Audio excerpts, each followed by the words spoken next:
عن ابی ذر رضی اللہ تعالی عنہ قال قال لی رسول اللہ صلی اللہ علیہ وسلم 6 ایام عاقل یا ابا ذر ما یقال لک بعد. ہے توجہ؟ فرماتے ہیں سیدنا ابو ذر غفاری رضی اللہ عنہ کہ اللہ کے نبی صلی اللہ علیہ وسلم مجھے 6 دن فرماتے رہے. کتنے دن؟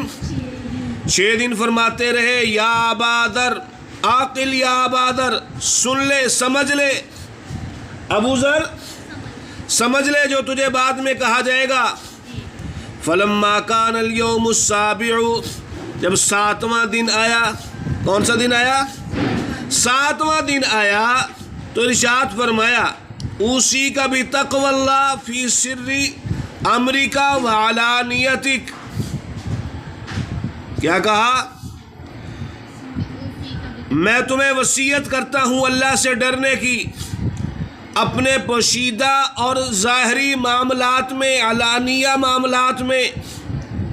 وَإِذَا أَسَأْتَ فَأَحْسِن، اور جب تجھ سے کوئی غلطی ہو جائے تو فوراً نیکی کر لے.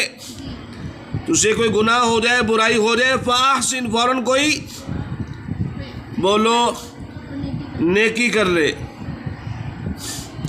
وَلَا تَسْأَلَنَّ شَيْئًا وَإِنْ سَقَطَ صَوْتُكَ، فرمایا کہ کسی سے کچھ مانگنا مت، سوال نہ کرنا. معلوم ہوتا ہے کہ خام خواہ بے جا مانگنے سے منع فرما دیا اگرچہ تیرا کوڑا گر جائے. سمجھی بات؟ وَلَا سَقَطَ وَلَا تَسْأَلَنَّ أَحَدًا، کسی سے کچھ نہ مانگنا. سمجھ آ رہی ہے بات؟ ہاں جی. اگلی بات کیا فرمائی؟ وَلَا تَقْبِضْ أَمَانَةً، اور کسی کی امانت پر قبضہ نہ کرنا. کسی کی امانت پر قبضہ نہ کرنا. اور فرمایا وَلَا تَقْضِ بَيْنَ اثْنَيْنِ، 2 بندوں کے درمیان فیصلہ نہ کرنا. 2 بندوں کے درمیان فیصلہ. ہاں، یہ ساری باتیں آپ صلی اللہ علیہ وسلم نے ارشاد فرمائی. اللہ کی ذات عالی سے ڈرنا سمجھ میں آتا ہے. فی السر امریکہ وعلانیتہ، سمجھ آئی بات؟ یہ تو بات سمجھ میں. اور اس کے ساتھ کیا بات فرمائی؟ بولو.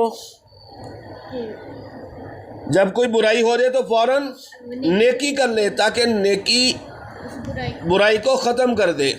اور کسی سے سوال بھی نہ کرنا، خام خواہ مانگنے کی عادت نہیں ڈالنی چاہیے. خود محنت کوشش کرنی چاہیے اگرچہ تمہارا کوڑا گر کیوں نہ جائے. مطلب یہ ہے کہ تم کتنے ہی نازک حالات میں کیوں نہ ہو. اور کسی کی امانت اگر تمہارے پاس کوئی رکھوا دے تو اس پہ قبضہ نہ کر لینا، واپس کر دینا. اور آخر میں کیا فرمایا؟ 2 بندوں کے درمیان فیصلہ نہ کرنا، کیونکہ کہیں ایسا نہ ہو کہ تو ایک کے حق میں فیصلہ کر دے، دوسرا اس سے پریشان ہو جائے اور وہ تجھے بد دعائیں دے. ہماری بات؟ بغیر نوعیت کو سمجھنے کے فیصلہ کرنے سے پرہیز کرنا چاہیے.